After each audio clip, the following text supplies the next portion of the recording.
The UDU, Upland Development United, installed their neighborhood nodes throughout the entirety of Upland.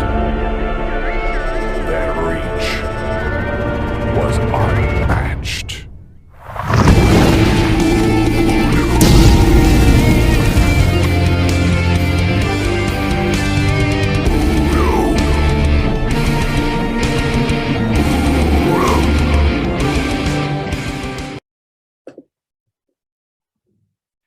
Welcome everybody to UDU and UDUA team meeting number 22. Today is Tuesday the 7th of September. My name's Ben68 and here we are with another team meeting. Get started, let everybody know that our meetings are now available on Spotify and have been submitted to be added to Apple Podcasts, so pretty stoked about that. Spotify process was pretty straightforward, but the Apple one there was a few hoops to jump through there, but hopefully give it a couple of weeks and we should be good to go. That will also feature, the same channel will feature the Wine and More Cheese show, so keep an eye and ear out for that, which we'll get to a bit later. As with last week, I'm going to do a quick market floor rundown. Tier 1s, although this week I have added Santa Clara, which is, I don't know what they're calling it, a tier 1.5, so I've thrown that in the mix too. So last week we had the floor in San Francisco was 19.8K. That seems to have jumped up to just under 20K. I haven't put any more up for sale there, and I'm probably going to hold off for a while and just see how it goes. I'd like to see that get up, I don't know, maybe 25K, something like that. Manhattan, it's stable at 39K, which is still pretty good value, I think. Yeah, it's at 39K, and then as I mentioned last week, there's just a massive wall of Dizzy Disky at 40K. I think it's going to be, yeah, that'll be several months before that gets eaten up, and he's got that staged. I think he goes 40K, 45K, so there's a lot to work through there. Again, I think I've got 2 left to sell, and that's probably all I'm going to do for the time being. Chicago, last week we're at 4.2K. That's kind of floated up to the 4.3K range, but keep an eye out. There's always a few cheap ones pop up. There was one last night, I think it was 3,600 or something. I guess people just list them without looking, or they're in need of some quick upex. So keep an eye out for some bargains. Santa Clara, the floor, the last time I checked last night, it was about 18K. And that's gone up significantly from 15K. I spent $1 million upex there last week. I saw I crunched the numbers between the unminted floor and the market floor, and the numbers looked really good. So I went in and spent $1 million, and yeah, I pretty much pushed the floor from 15K right up to, it was near 20K, but then it's gone back down and stabilized at that 18K mark. But again, keep your eyes out for bargains. There's several being listed at that 15K or sometimes even less. And I managed to score some really good ones there as well, but we'll get to that a bit later. We've had some feedback from listeners and watchers of our team meetings. What the hell is a spark train? So this morning, we're going to have a quick run through of what the UDU Spark Train is all about, and Uplando has volunteered for that. So I shall pull up our UDU Spark Train stuff. Now, normally this is all under wraps, unless you're in the UDU server. Of course, you can't see any of this. Over to you, Uplando. Yeah, so just speaking about Spark, and just to give you a little history about Spark was once known as Spud. So if you see in the Upland cards little potato characters as block explorers, that is what was the placeholder for Spark. And it is a resource to build with, is what it ultimately boils down to. And there's a metric to show you what, I mean, we all have seen Spark on sale, so we know what 0.25, 0.5 in a full Spark is. Starts at 129, goes to 250 and 420, 430 for a full Spark. So the value in it starts there. That's how we can actually start to understand what the metrics are, will be when you're utilizing Spark as a stake to contribute to a building. And you have to have a minimum amount of Spark to start building on a property. Many of us were dropped Spark based upon our time in the game, other things that we had done, contributions, content that was created. There were a number of criteria that weren't directly shown to us, but it resulted in one day waking up and finding that you had Spark as an asset in your profile. And you can simply see how much Spark you have by clicking on your profile, and it'll show you there. The Spark trains were designed and built. I was not one of the core engineers of doing the Spark train, so I can't take any credit for that. If somebody wants to, that'd be great. But essentially what it was, to take all the members in the group, each member donate or contribute Spark to a list of buildings. And the easiest way to really start to build in the UDU and start to really build out the neighborhoods, we understand that from the team, there will be a potential for areas that are built up to apply for that area to be a collection, that neighborhood to be a collection. So Spark Train was really born for those, again, those players that are in those neighborhoods to contribute an amount of Spark. And then we just dogpile on each one of those locations to build a structure. With max Spark, it goes pretty quickly. And then we just move down to the next address as we go. You can nominate your location or a property that you want. And based upon how that criteria, is sorted out, you're put in an order, and we just go. If you can see, the key or the legend has been illustrated here. If it's a build in progress, it gets a blue check mark. If you've got the full amount of Spark staked on or contributed to a address location for that building, you'll see it there with the boom emoji. And as that progress goes along, once it's completed, you will see, I think it's the ogre or the mask Spark there, or the mask icon there, along with cheese. And Ben likes to put the house with the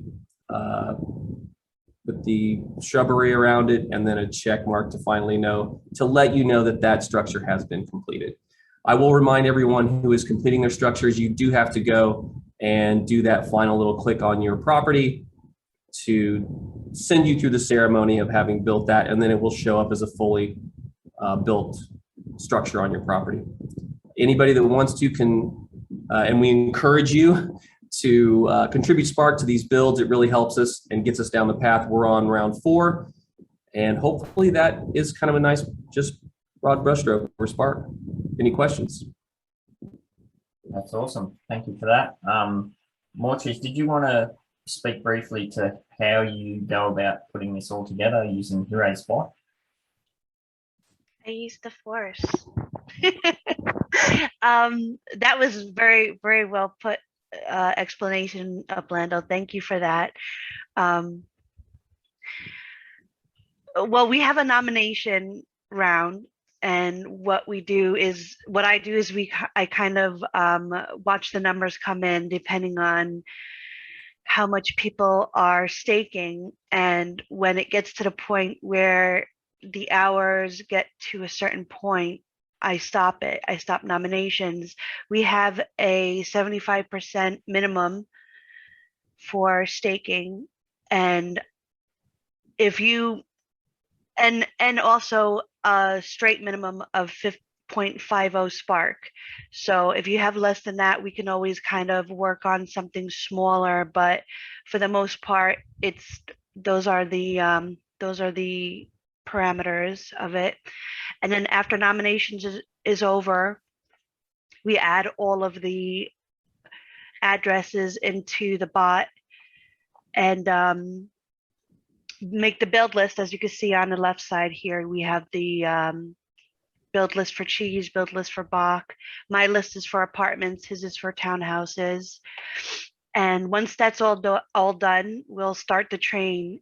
and people will just kind of like fill in the first person, which right there is Nubek. So once he's full, we go to the second person and the third person.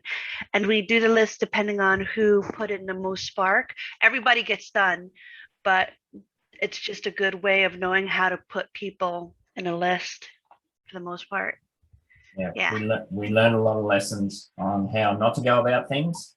And yeah, have to give thanks to Hiro again. His bot's amazing, but can't underestimate the work that More Cheese and Bok and everybody else has to go through to get the bot set up and running and everything to work smoothly.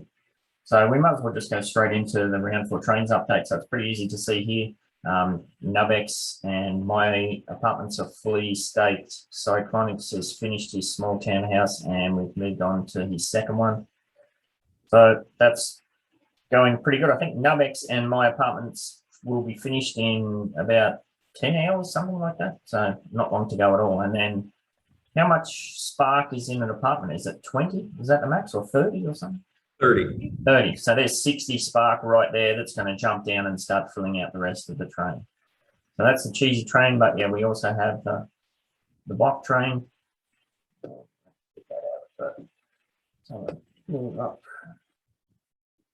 So you can see here, Boku's set it up pretty similar. He's got some different emojis, but it's the same kind of system. We can see that the first building has been completed, the second building is completed, and away we go on to the third and so forth. Now, why do we do all this? Well, Upland Development United is all about united development, towards neighbourhood collection status, which we're still, nobody's really sure how that's all going to pan out yet, but there are a few things that have been bandied about that give us some tips. We know that how many buildings are completed in a certain neighbourhood is going to add to the neighbourhood collection status, and I believe also how many people nominate that neighbourhood as their home address.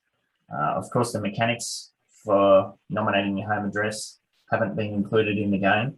All we've got to work with at the moment is the building completion rate. Now, we have had some talk last night for me and this morning about where different neighbourhoods are ranked and how they're progressing with building, and I went through and crunched the numbers before. Now, this top 5 came from Hiro's bot again. It put out a feed. I think the timestamp on it was the 25th of last month, so it's not 100% up to date, but it gives us the general idea. So in first place, we have Outer Sunset in San Francisco. There's 15,082 properties there total. There's 247 built, which equals 1.6%.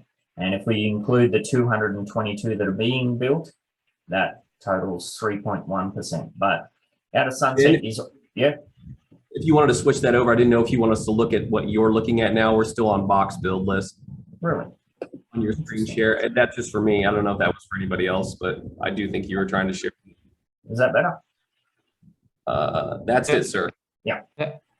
So yeah, and Outer Sunset is in first place as far as total buildings that have been completed. However, Outer Sunset's already a collection, so it's disqualified. As far as we know, I don't think it's going to be a case where if a collection neighbourhood gets a certain building percentage, I don't think that collection is going to be increased. I think that'd be a pretty strange move. In second place, we have Marina in San Francisco, 2,062 total properties there. 133 have been built, which equals 6.5%.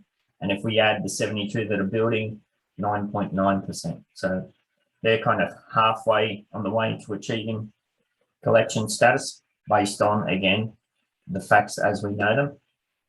In third place, we have the Oaks in Bakersfield. Again, it's already a collection, so it's disqualified, but there's 3,627 total properties there. 114 have been built, 3.1%. And if we add that to the 152 that are being built, that's 7.3%. Again, fourth place, Pacific Heights, already a collection in San Francisco, so disqualified. 2,621 total properties there.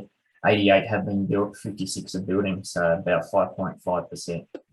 And in number 5, ding, ding, ding, Midtown Terrace, San Francisco. Now, Midtown Terrace is a small neighbourhood, 796 total properties. We have built 87, so that equals 10.9%. There's 50 being built. Again, some of these have already finished and there's other ones being built. But if you add those together, that's 17.2% of the neighbourhood has already been built or is being built. So we're right on the cusp of hitting that 20% mark. So if you look at the overall figures, as far as we know from the data we have, Midtown Terrace is miles in front, almost double the next neighbourhood, which is Marina in San Francisco. So I was pretty excited about that. Now my maths isn't great, so someone might correct me on some of the things, but yeah, overall I think we're doing pretty well, and this is what Upland Development United's all about. Yeah, Ben, I just got to chime in and say how incredible this has been for the first creation of what you had and what you were wanting to do with this, and being in the placing that you are and having it have only 2 that aren't in collections right now. I think that the push to do this is the same as it's always been from your vision from very on in the onset. UDU was the first group. I think that the Spark train may have been coined or in this development group. It very well could have been. I see a lot of development groups use Spark train. That word floats around, and a lot of groups have popped up around it. So really encourage everybody to do what they can. The collection status would be phenomenal to have this to be the first actual area, a neighborhood that did not or was not out of the gate qualify for a collection or was a collection to become a collection. It's just one of those things that falls in the line of firsts that are done. So I commend all of you who have stuck with it, and Ben for your vision, More Cheese, all you guys, Finsky, Pod, Boku guys, everybody that's here new too. So Cub and Koi and Dub, I know you guys have been around for some time. So thank you guys so much. And I think it's a really great feat. Yeah, that terminology definitely comes from us, like a lot of things do, calling neighborhoods as nodes and all that sort of stuff. So it's cool to see that spread out and see other people in the community pick up and run with it, and they don't even know the origins of it. So that's kind of cool. I like that. Our round 4 trains are full speed ahead, and we have been talking internally as to what to do with round 5. There's not much to discuss there really, other than to say that there will be, again, as we've seen with nearly all of the rounds, we learn our lessons, we refine, reflect, discuss, and the next train is always better than the last one. So round 5 trains will be no different. Really looking forward to getting to those too, but a lot of work to do in the round 4 trains first. Even though my rounds are kind of awesome. Oh, you mean the earlier ones? 2 up. Yeah, absolutely. Yeah, I mean, it's been a hell of a lot of work to get to where we are. We've put a lot of properties up around the place. We've helped out a lot of people. And a lot of those node properties, and they've gone on to flip and make profits and that sort of thing. So that's good. We're all about helping the newer players get established as well. The next item on the agenda is my wine of the week. Now, I've written this down as the TOS is a POS. So if you don't know what the TOS is, that's the terms of service. And if you don't know what a POS is, that means pile of shit. So the Upland terms of service is a pile of shit. That's my wine of the week. There's been no end of drama caused by, how shall I say, inconsistencies between the terms of service and the realities of the boots on the ground. I'm only going to speak to one of those today, is the over 18 situation. Now, in the terms of service, it clearly states that you must be 18 years and over to play the game. And when you download the game and play the game, you by default agree to those terms of service. Now, I made a mistake when I first started. I didn't read the terms of service, and I did all sorts of skullduggery, which it's widely known. When my breaches of the terms of service were pointed out to me, well, I corrected my behaviour and got on board, and now I'm mostly a good boy. However, this 18-year-old situation, it's a tricky one. We've had, and this isn't the first time it's happened, we've had members in the UDU, it's come to light that they're minors and essentially shouldn't be playing the game. Anybody who engages in transactions with them, like with multi-accounting and that sort of thing, if you're engaged with known multi-accounters, well, you're going to be guilty by default for breaches of the terms of service. Now, the terms of service state you must be 18 years older or over to play. There is no such restriction on downloading the app. There's also no such restriction within the Discord server. So basically, anybody of any age can come along, find the app, download it. And we know that the Discord server gets pimped out a lot in game. There's always pop-ups to say join the community, this, that, and the other. So minors can download the app, they can get involved in the community, and all of it is in breach of the terms of service. So it's not a real good look. Now, we were told, gosh, this is probably 2 or 3 months ago when this situation kicked off, and I think there was something else. I'm forgetting now what the main issue was, but there was some other issue, and we were told by X1 and a few of the other Upland team that the terms of service was being actively updated and we could expect a new version within a week or 2. Well, this has been months and months and months, and there's been no word, nothing. So, I mean, terms of service is always a drama because it's all lawyers involved covering each other's butts and the company and that sort of thing. But there is a huge disparity between what the terms of service are and the realities on the ground, and something's going to have to give at some point.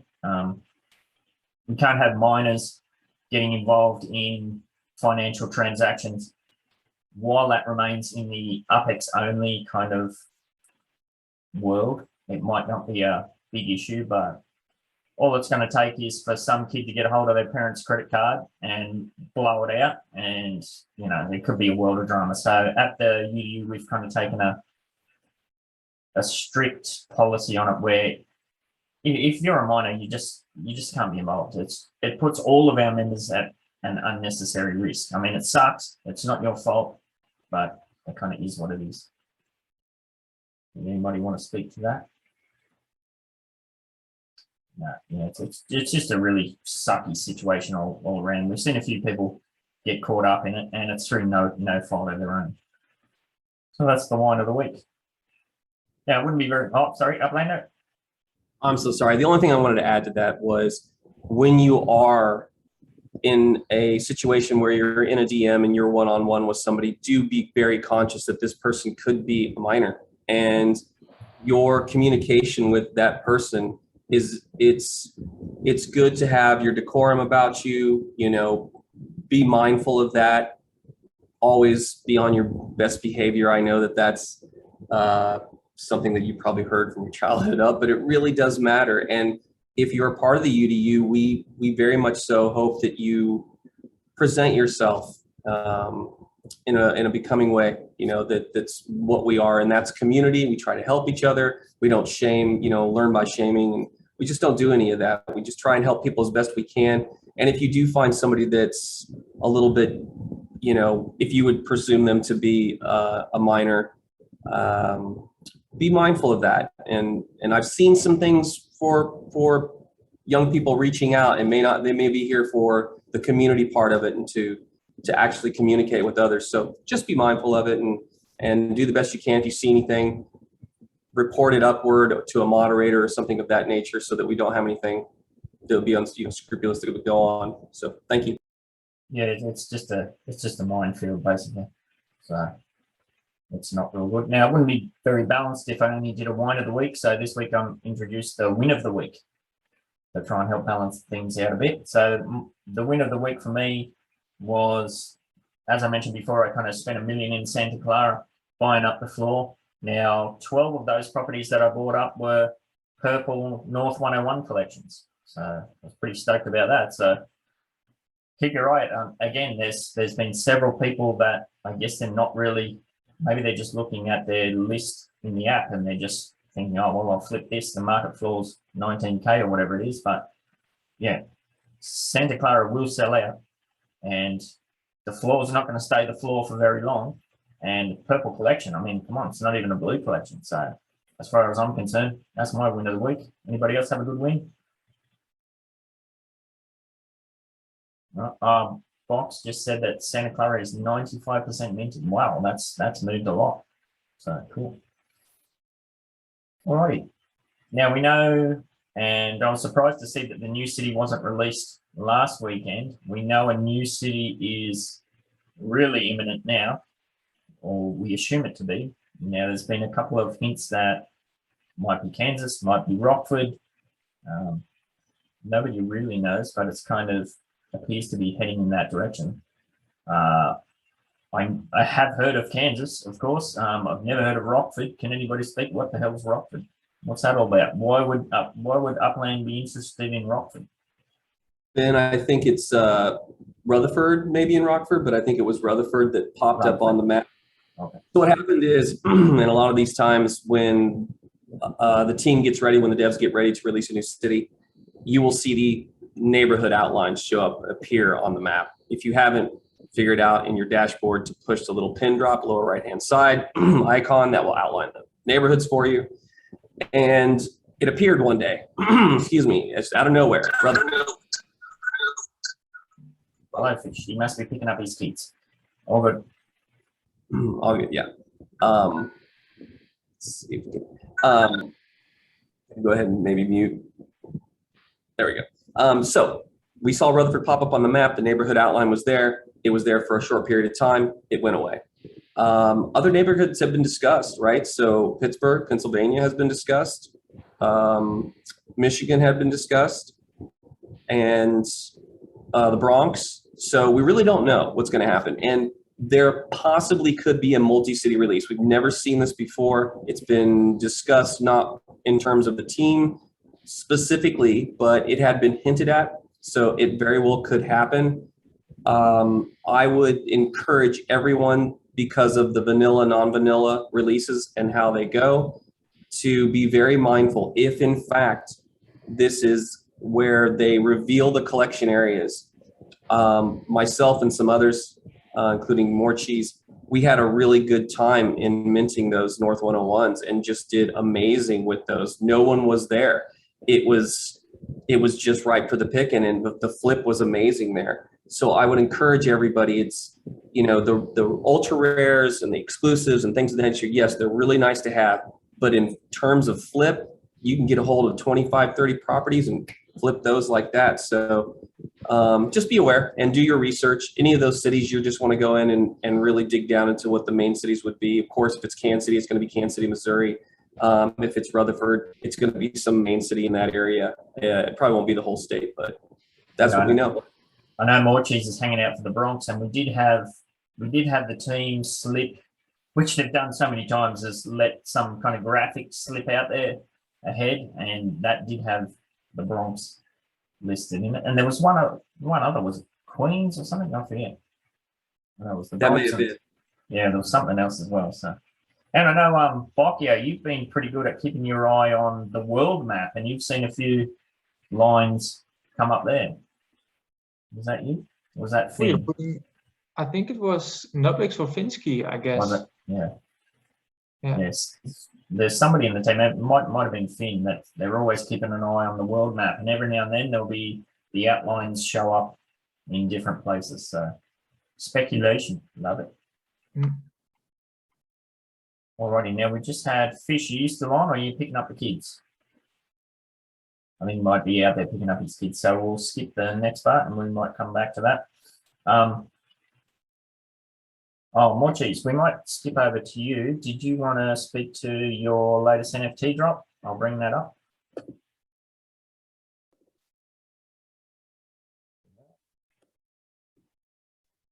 Oh yeah, the morning in Manhwa.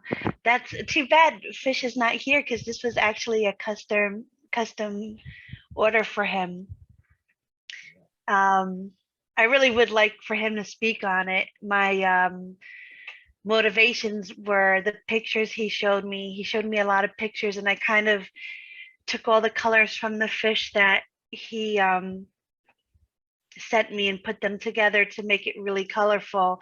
And I play around in GIMP a lot. I made the graphic in my B tool with using the pixels, like a pixel fish, and then I kind of played with it in GIMP and put some really awesome effects on it. And at first, like I was playing with that ripple there, I wasn't able to really put it where I wanted to, but in the end, I was able to get it there, and I'm really happy with the underwater effect I was able to create for it.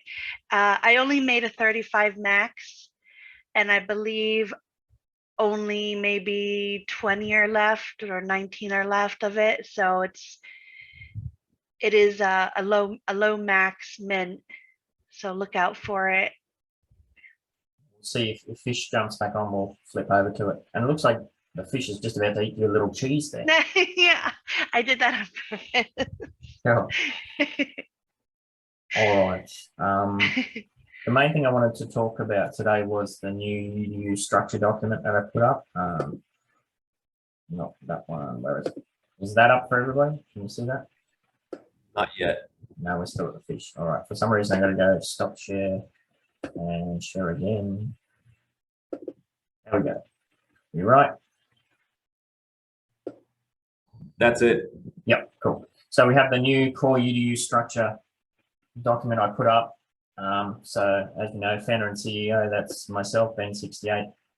Administration and management, that's more cheese. Basically everything that you see in the new UDU server was put together by more cheese. As I've mentioned several times, she has done a hell of a lot of work, and she also does a hell of a lot of work in the background. Our member vetting team, that's predominantly Finsky and Nubex, and the new vetting system, that will come about based on lots of conversations and ideas from those guys. And of course, more cheese and myself, we kind of jump in and help out here and there. Moderators in the server, we have Upland, Boku, Podex, Finsky, Nubex, more cheese, and myself. We very rarely need to do anything in regards to moderating the server. It kind of tends to take care of itself because we are a small, tight-knit team. But there is an aspect of management. I guess the moderators are essentially the server managers, where we float things backwards and forwards. Now, I did work through to clarify exactly where our neighborhood nodes are and our mini nodes, because we have new members come in and they've asked, where can I buy? How can I get involved? And that sort of thing. And we have seen some changes along the way. So, I went through and did all this up. So our three main neighborhood nodes at this stage are Midtown Terrace United, and I'm the manager of that. And Lone Mountain United, and Podex is the manager of that. And he's just done an incredible amount of work over the last couple of months. Lone Mountain is looking really, really good. And yeah, keep your eyes and ears out for that. And of course, we got the School District United with Uplander as the manager, and he spoke to that at length last week as well. Now, a neighborhood development node is a neighborhood where we control ideally over 61% of the neighborhood. Anything less than 61%, I mean, we can get down to that 51% mark. Anything less than that, and you're not really in control of the neighborhood. So we would class those as mini nodes. So for our mini nodes, now this is one that has come back into the fold. Oh, and I should say, before I skip ahead, you will notice that Balboa Terrace has been removed from the neighborhood development nodes. I spoke a little bit about that last week. Balboa Terrace is Envenom's node. Now he's completely out of the picture at the moment, focusing on Green Rabbit stuff. And I've reached out to him a couple of times to try and get an idea of what he wants to do there or what's happening. we still don't know. So for the time being, that's just dropped off because I didn't want a situation where we have new members come on board, see Balboa Terrace in the list, and then potentially go and buy properties and then turn around and say, well, we're not focusing on that at all. We've got all these other areas to build out. So that's the reason that's dropped off. Now I have put Double Dimmons United back in the list.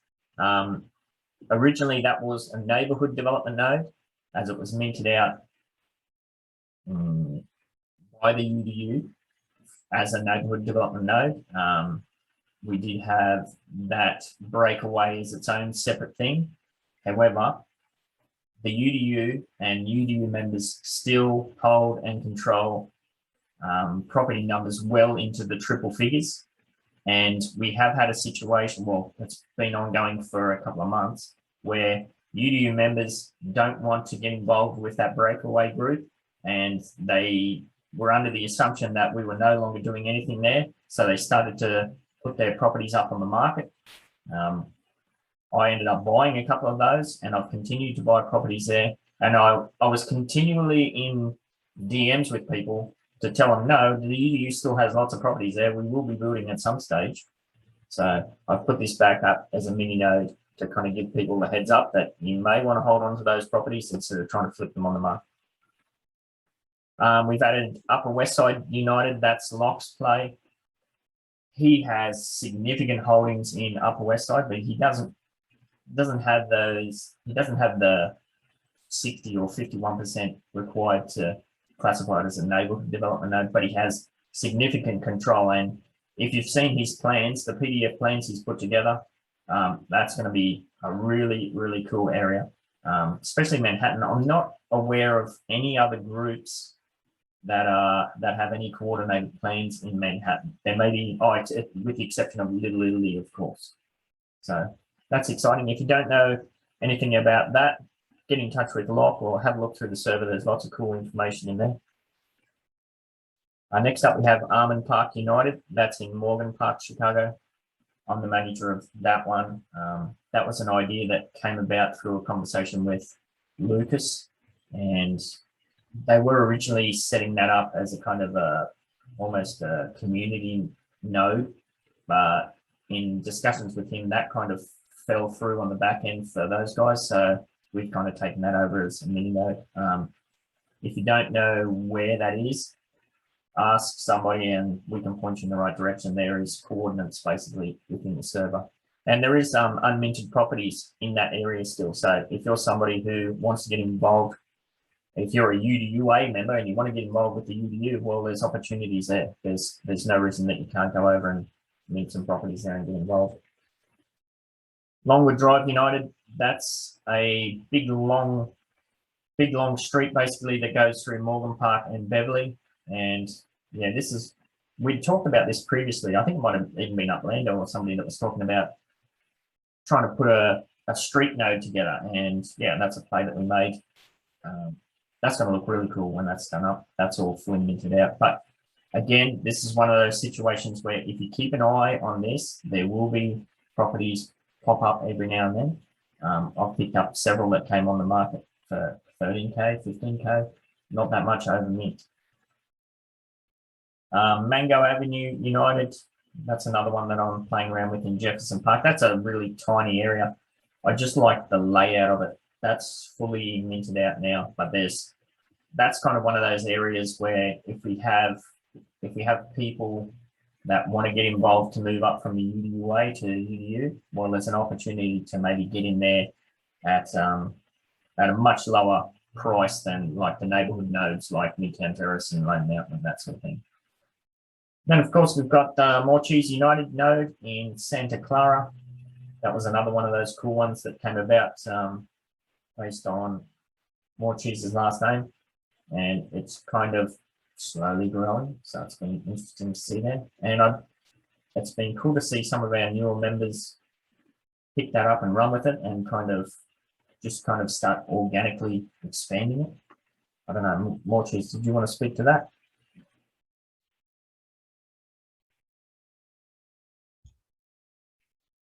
I mean, I don't know. It's completed but I'm just kind of trying to grow it out a bit. I do notice a lot more UDUAs kind of sneaking in there, which is nice. Hawaiian has a bunch, which was cool to see. I was able to get a nice big chunk on the side, but we'll see what happens. Right now it's just that little mini node, but I'm kind of waiting for a city open to see if people kind of rush to put stuff for cheap over there to get some liquidity. So here's hoping for that. Yep, keep your eye out as always. And this goes back to what we were speaking to last week, where the discussion about, oh, the UDU nodes, they're too expensive to buy into. Well, here's pretty much, well, Diamond is a bit different because I think the floor there at the moment is about the 40K range. So, and of course, Upper West Side, that's going to be much more expensive because just the basic floor in Manhattan is 40K. But yeah, you're looking at 1, 2, 3, 4, there's 4 nodes there that are entry level nodes, shall we say. Although again, I think the Morchis United, that's quite expensive just for the fact that Santa Clara and the property values there are quite dear. But there's no reason other than, I guess, financially, that if somebody wanted to set up their own mini node, do it. That'd be great. Yeah, what have we got here? We've got a what's Oakland? Is that tier 2? Yes. Yeah, tier 2. So we've got a tier 2, tier 1, tier 1, tier 1, tier 1, tier 1.5, and yeah, there's we're hoping to have some news soon from Boku, himself, Slav, and CB111. They've been working on something really cool as well, so keep your eyes and ears out for that one. But yeah, there's always going to be little opportunities like that, and we know that hopefully in this next city release we're going to try and run that Joe Lives play where we buy out that little block to do the UDU power build move, so we'll see how that pans out. And that's, yeah, of course, as I keep saying, if you see one of these nodes and you want to get involved, don't go FOMOing in and buying off the market. You're just going to rip yourself off like crazy. We purposely inflate the floors. That's what we're all about. So yeah, contact us before purchasing any node or mini node properties from the market. Hopefully that all clarifies where we're building. Any questions about that stuff? No, all good. All right, where's Fish? Is he back in the house? Here he is. Hey, I made it back. Sorry. You've got the kids. Alrighty. All right. We just we pulled up Angela's NFT she did for you. Did you just want to speak to that briefly? Oh, for me? Yeah. All right. Yeah. Morchi's made this for me. It's beautiful. I mean, I guess let's start off with as you can tell, my in-game name is Hawaiian Fish. Although the koi fish is not a Hawaiian fish, I am. My name is Koi. That's my first name, and I was born and raised in Honolulu, Hawaii. So it's kind of a morphing of those. And as Ben 68 knows, having experienced a lot of the Japanese culture in the feudal society of Japan, the koi fish was revered, and I was named to have the traits of the koi fish. It's a long story. Maybe we can go into it later. But this NFT was designed for me by Morchis, and it's basically called Manoa, Morning in Manoa, because as a kid, I'd walk by many koi fish ponds in the morning, and early morning is when they feed, so they break the water. So that's his head breaking the water to eat. And it just, every time I look at it, it reminds me of being a little kid walking to school in Hawaii. So if you haven't reached out to meet Morchis yet, or you're interested in some of her artwork, please check it out. It's amazing. And I'm a huge fan, and I'm an aspiring artist myself, and I was just really, really pleased with this piece. Awesome. And they're for sale. Yeah. Yeah, she did give us a little bit of a rundown on that. So yeah, definitely check that I out. apologize. No, all good. Did you want to just segue straight into discussing the mob tour, how you went with that? Absolutely. So as I previously mentioned, I'm pretty new to the game, relatively speaking, I guess, when we're amongst other people here who are pretty seasoned. So this was my first tour. So the mob tour took place in Chicago. One of the first things I did, for those of you who are maybe newer or new like myself and haven't been able to participate or using this video to kind of learn about maybe UDU or just the game in general, you do have to travel there. So I was in San Francisco. I took a flight over to Chicago and got off the plane and registered. That there was a little where the treasures are button in your in-game app. You had to actually register, and it costs 2,000 UPIX. However, if you follow the media releases that Upland does on their site in Medium, they indicated you would get that 2,000 UPIX back. So I'm not sure if this is always the case. However, it was the case in this one. There was 9 different pages. So once you began, you got to go and do basically a tour around Chicago to all the old mob spots throughout the history of Chicago. And it was really interesting. I really enjoyed it. Every time you traveled somewhere, they, which by the way, they provided the sends. You did have to pay a fee at a visitor fee. However, you found a treasure chest, and each time you got a treasure chest, it would unlock UPIX that were more than the visitor fee, and then more than made up for the registration fee. And then if you went to all of these locations at the end, you as I guess all the tours in the past, you get a block explorer, which is a limited number NFT, which hopefully eventually we'll be able. Well, I actually have several now in my assets section of my profile, which I think you can collect, and with hopes, as I know that we've discussed here in many meetings, that you will be able to sell or trade in the future, which is just mind-boggling. It's pretty cool, the direction that this game has potential to go in. In addition to, hopefully, I'll be able to get Miss More Cheese's art on my NFT eventually, or into my assets in game eventually. I won't be selling that one though. Nice. Yes, so some of the people are the newer players in the community who perhaps haven't been involved in one of these tours before, got a bit butthurt that they'd wasted all their UPIX on fees. Now, all the veterans know that, you know, there's people in the community that they see, oh, that's my property that everyone's going to visit. So they jack their fees to 100 UPIX to the max. Well, you don't have to send to that one. If it's a small property, send to the one next door that's 20 UPIX. Right, I figured that out eventually. Yeah. So watching that in Discord, I was, there was a lot of chatter. I'm one that kind of likes to do things in a timely fashion. So, the second, I think I was like, 10 seconds in, I started my tour. And then I was watching on Discord people saying, well, yeah, you can go to the adjacent properties with lower UPIX.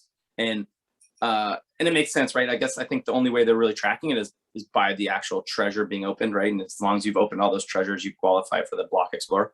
I learned that a little late, so I didn't. But in the long run, that block explorer probably will be worth more than the registration and the fees that it took me to fly out there. And it was just a really cool experience.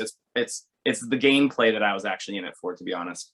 Yeah, cool. And yeah, a lot of people have said, well, I finished the tour, where's the block explorer? Don't hold your breath on that one. Some of these tours, it's taken months for those to show up. I think we might even still be waiting for some. Yeah. So, and am I right in Cyclonics won something as part of that, or there was some controversy of who finished first or something? Anyone speak to that? Yeah, there were actually different UDU members who won the 0.02 Spark. I think Cyclonics was one, but also Loch, I think. I'm not really sure. And Bacon House, yeah. Cool. Yeah, and sometimes people ask me like, hey, is it worth to participate in those kind of tours? I would always say to everyone, like, yes, it's worth participating, because when you get a block explorer, and we know, like Koi said, you can in the future trade them. I would always participate in those kind of things. So it's definitely worth it. And you don't have to be 10 seconds into it like Fish was. I think that was like 1 a.m. for me, so I did it after work. Those there's a difference between the tour and what's the other word they call it? A treasure hunt. Some other word they use for some of the other tours where it's scavenger hunt, where it's a race. Yeah. So I didn't bother doing those because it's always horrendous AM. Yeah, it was open for 24 hours, they said. They also said that the Block Explorer will be there in around 2 weeks. Mhm. I heard that in the chat, so yeah, that's cool. I don't Loyal to really Bill understand If the there will be. need for the delay. Well, why is there a need for the delay? Are they double checking things on the back end or something? I mean, they've obviously built the Block Explorer. You think it would just be a matter of somebody, the intern, flicking a switch, but I don't know. They like to wait. They like to make us wait for these things. So. Next on the agenda is wine and cheese update. More cheese. Did you want to speak to that? How you going with the lyric video? I was working last night for a couple of nights on the lyric video. I'm making it as silly as possible, so no expectations for like something really awesome. But I mean, it is awesome in a very weird, random way. I let Ben get a bit of a sneak peek. I was hoping to finish it, have it done for the meeting today, but it's not going to be done for the meeting. I do want to try to finish it before the end of today. I do my best work at night. I'm a mess in the mornings. But yeah, I like the way it's going. I'm putting a few little Easter eggs in there. You'd have to kind of really look to see and know. I just want to thank the Nasty Hooks again for giving us such an awesome. I mean, they did a great job for the UDU song, and they did a great job for the wine and cheese song. They're amazing, and they did it really quick, which is like my head explodes. Like something so amazing can be done so fast. I really appreciate that, and check out their shows. They're hilarious. Nasty Hooks. If you need an invite, send me a message, a DM. I welcome any DMs. I'll invite you there. It's a good easy time. You know, okay, all right, it's a little not safe for work, but who cares? We're all adults here. Blah blah blah. I'm done. Yeah, and once that lyric video is done, I'll chop that up and weld it on to the first episode we did with Little, and we'll push that out. So yeah, keep your eye out for that. Last week I put the call out to please send me some videos that capture the lag you experience in game. Only Finsky sent me one of those. So if we want improvements to be made to the game, if you can try and grab a screenshot of that, and you know, the more people that do that, the better. Dub, are you still with us? Are you able to give us a roundout on what's happening with Green Rabbit? Yeah, I can give you a little one, dude. Yeah. I guess the first one's a little bit of a bummer. We were meant to have armor crafting out today, but due to the hiccups with the green pit craft and green print craft, and even we've been pushed back a bit. We haven't got a date yet. I think the team are very conscious of setting a date, but they might not be able to meet again. So they're busy working in the background, smashing everything out so they can give us a date soon. They have said that the creek staking is nearly ready to go. Creek and his crypto moonies are going to stake at some point, hopefully very soon. They've said they've been working on it. We may be able to buy the Green Rabbit moonies on the Shell Road. And I'll talk about the Shell Road in a sec. Something else we might be able to get on there is the partner flash drives for the partner staking. So in theory, the first one would be Creek, and then it might be Bitcoin Origins, might be Carl Loza. We're not sure yet. I think they're still working on the logistics. But yeah, the big bit of news is Shell Road is live now, the online marketplace. They've had quite a mix of items on there so far. We've had some OG Albert stickers with various different like designs and colors on them, which do stake in the game. They stake like the promos, so you don't need a flash drive for them, and it's 40.52 shell per hour, which I think someone worked out was going to be 2,500 days till you get your shell back. So they're very much a collector's item. They do have that little bit utility on them. And Venom said in a AMA the other night that he wants some more utility for them in the future.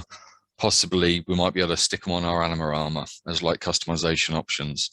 So they're releasing lots of different colors and designs of these OG Alberts. So, you know, you can kind of get one that fits in with what you like. We've also seen some very early concept art NFTs go up there. Lots of people are asking again, what's the point of them? And the point is very simply is to hold a little piece of history. You know, but they're giving us the very early concept art that none of us have ever seen before. So it's pretty cool. I've grabbed a couple of them. Every couple of days they're adding new items up there as well. I think this is where we're going to be eventually buying and selling all our Green Rabbit assets, you know, all your green prints, all your armors, materials and stuff like that. So it's really good that the ball's finally got rolling with the Shell Road, and it's looking pretty awesome. One little final thing, if any of you want to see a little bit of an emotional Envenom and Dr. Profit, they did a Marvel stream with an AMA 2-3 days ago now, and we had a little surprise for them at the end. It was like a thank you video from the community. I won't quite tell you exactly how it went down because it's really wonderful watching it for yourself, but yeah, you can see how much the project means to these guys and how much work they go into it when you see their reaction. It is truly quite wonderful to see. So it's well worth checking out. It's on NFT Gamer TV. You can watch it on the replay. So that's out there for everyone to watch. Very good. Thanks for that. Now, last week for the team challenge, we had the big angry man game, and Boku came out of the woodworks and took that one again. There's no stopping the man. So I might have foiled him this week. So for the team challenge this week, we're not going to do a game. We're going to do a meme challenge or a caption this challenge. Now, as part of the lyric video for the Wine and Cheese show, Morchi sent me a little GIF, which I shall show you now, hopefully, if that works. I'll put my heads out of the road. Can everybody see that? Epic, Right. yeah. So I am going to send a screenshot of the stunned mullet pose where our mouths are open wide. So that's going to be a meme challenge. Put together something for that. So that won't be as hardcore as the game ones were. So I think we'll go for this one. We'll go 25K. And we'll vote on that internally. So there's a quick 25K meme challenge. See what you can come up with. But yeah. Might have to put your thinking cap on because I think Boku might be, I don't know, he's got that look in his eye again. So watch out for him. All right. So over to some other stuff. The dungeon in the UDU server is now open for business. We have had several people move over into there. What the dungeon basically is that's an area where inactive accounts are going to be moved to. They'll be left in there for a period of time. If you're still inactive after another period of time, well, you're kind of out. The UDU is all about engagement, basically. There's no room for lurkers and shirkers and bullshitters and all the rest of it. So if you are somebody who's found yourself, you've logged in one day and you're in the dungeon, well, there's instructions in there to DM me and we'll have a chat, see how we can go about getting you out of there. What else we got? Oh, just to let you know that this recording will be uploaded late today. I got to run a whole bunch of errands in the morning, so it won't be at its usual time. And one last thing to touch on is FSA agents. At the moment, I'm currently running 3 FSA agents who are UDUA members as well. I'm kind of at the point where they're almost burnt out. So we're kind of right at that about to turn pro mark, and we know there's a new city coming on board. So I will be, which I know Uplando send me post in the main Upland channel. I will be putting a call out for some new FSA agents to come on board. Yeah, as part of that, you typically get accepted into the UDUA after you've gone through the vetting process. And there's opportunities for ongoing mentorship and that sort of stuff. If you are a UDUA member and you would like to work with your own FSA agent, let me know and I can just add that to the number of FSA agents I'm going to kind of be recruiting for. I typically try and balance between 2 and 3, depending on what I'm kind of chasing at any given point in time. At the moment, I'm not really chasing anything, so it might only be 1 or 2 of that kind of nature. If you are looking to secure an FSA agent, for me personally, I set it up where I give them, which I mentioned last week, I give them 200% on flips because, you know, I'm in a position where I can do that to help out sort of thing. So just try and have a plan in place from the get-go before you get somebody involved. Like, you don't want to be making it up on the go. It's not a really good look. So yeah, if you would like to have an FSA agent, reach out to me, and as I said, I'll add that to the figures. All right, I think we're done. Is there anything else anybody wants to touch on? Where's Pod? Is he still there? He's having a problem with his cat. Oh, there he is. Hey, Pod Showing his man. beautiful cat. Hello. Aw. Jump on, Pod. How you doing? I've been listening with my cat. It Aw. got the rat time. I was running around after it, so. Oh.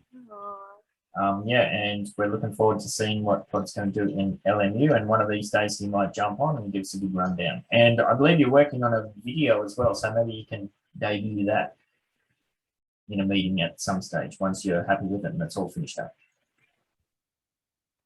All right, Angela's just asked, what's the kitty's name? Okay, its name is Pluto. Bruto. It's like, it's more like dog than a cat, so I think the name fits it. Very clever. Yeah. Alrighty, thank you everybody, and we shall catch up again. Oh wait, unless anybody else has something to say. Yeah. No, we're good. That's always usually crickets at the end when I say that. No, Usually. we're all good. Alrighty, thanks everybody.